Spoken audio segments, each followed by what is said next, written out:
know that Chinese guy? He does those physics. He sounds real intelligent on like the, I don't know, the National Geographic Channel or whatever, the Science Channel. The physics and the foundation of the technology. That guy, he sounds very intelligent, but it's almost like he's reading a script. He's not really talking from the top of his head.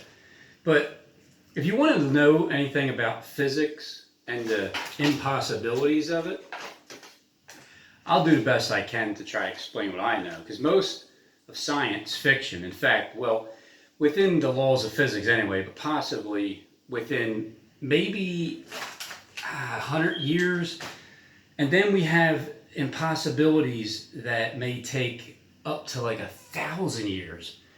So when you think of physics, or more, it could be, that includes time travel, warp drive, higher dimension, portals through, you have like those portals that you go through, different space and time, this, the stargates, wormholes, etc., so on and so forth.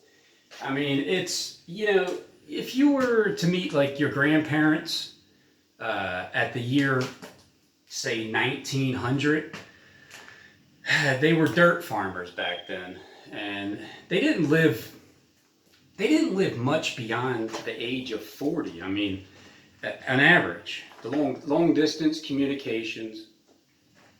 Like, can you imagine living only 40 years old in that year, 1900?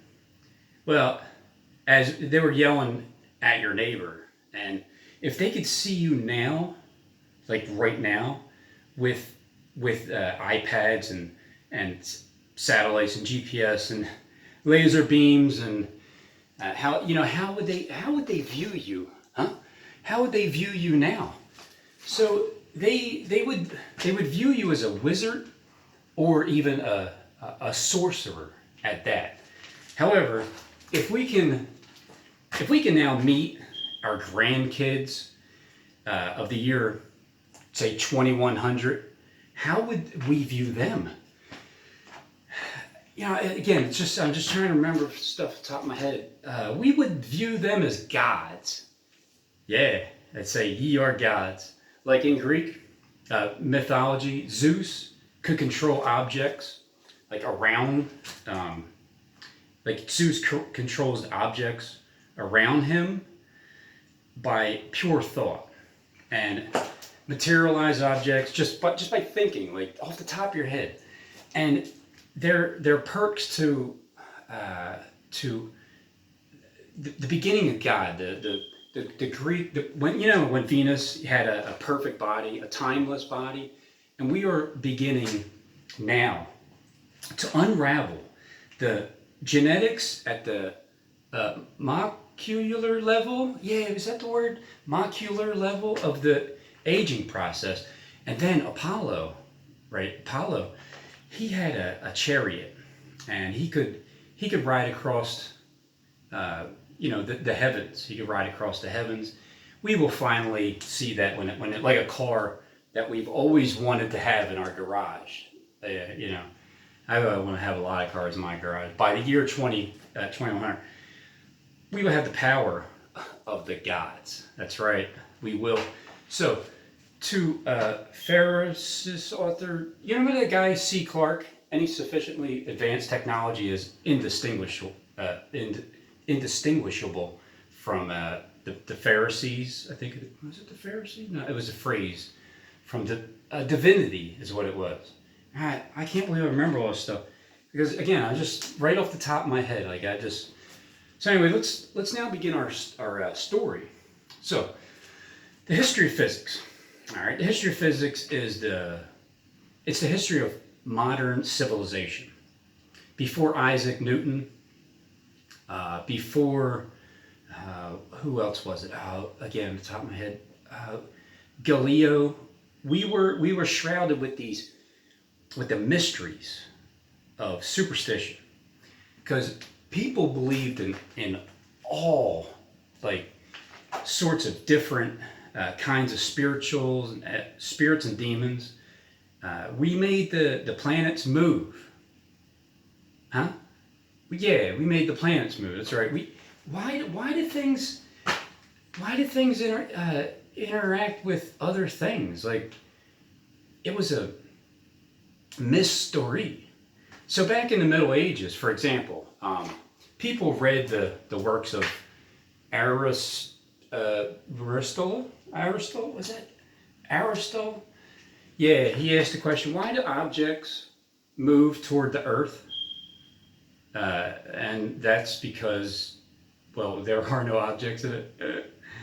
And he said objects, yeah, yearn to the united with the Earth. And why do objects slow down when you put them in motion? Like words, reading as you slow them down. Objects in motion slow down because they get tired. That's why. It's so simple. They slow down because they get tired. I mean, why else would they slow down? What's that? You're reading? You look like you're reading? Okay, I'll try to do a better job. Sorry, boss. Yeah, so, all right. So these are the works of Aristotle, which, this is the history of the physics, beginning of modern physics, with Galileo and Isaac Newton, for instance. So let's get into this. I was thinking one day at the beginning of the physics when the ancients looked at the sky, and the sky was full of mystery and wonder. And because you're going to wonder, like, wow, how they make those stars up there, and that sun simulator, and the moon. I wonder how they made that.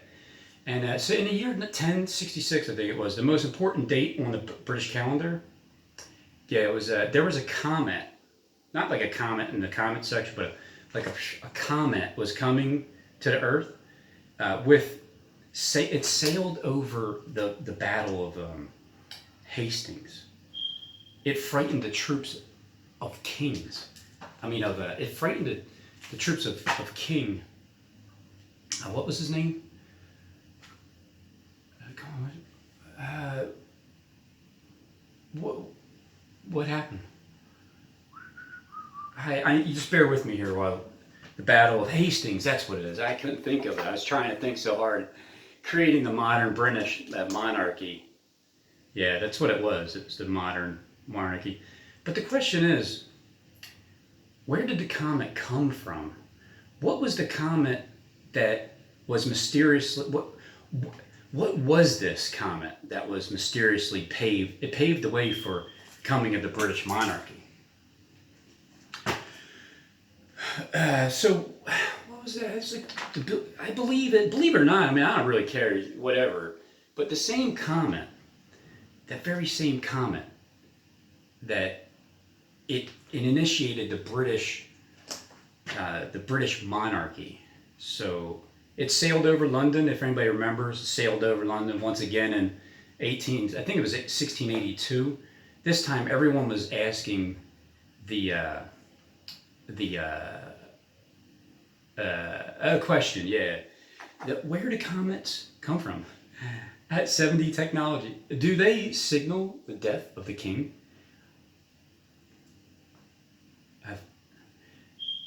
Why do we have messages from heavens in the sky, actually? I want to know that. Well, one man dared to penetrate the secrets. And when he did that, I'll tell you what,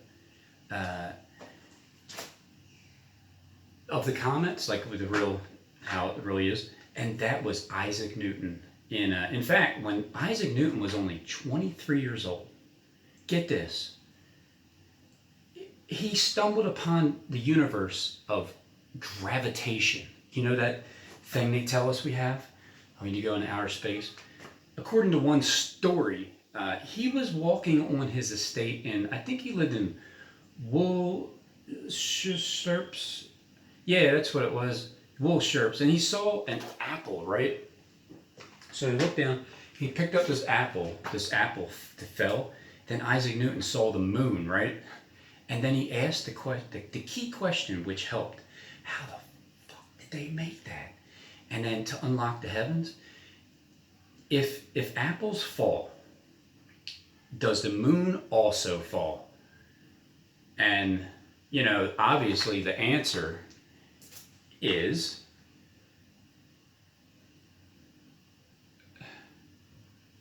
Yes, yes, and answer overturned thousands of years of mystery and speculation about um, the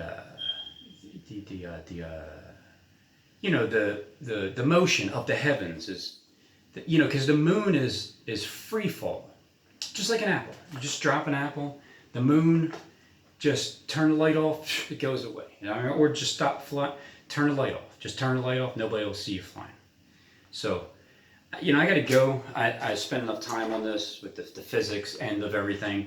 So if it's constantly falling towards the Earth, it doesn't hit the Earth because it spins around the Earth and it's round, but it's actually under. Look what they're trying to tell you.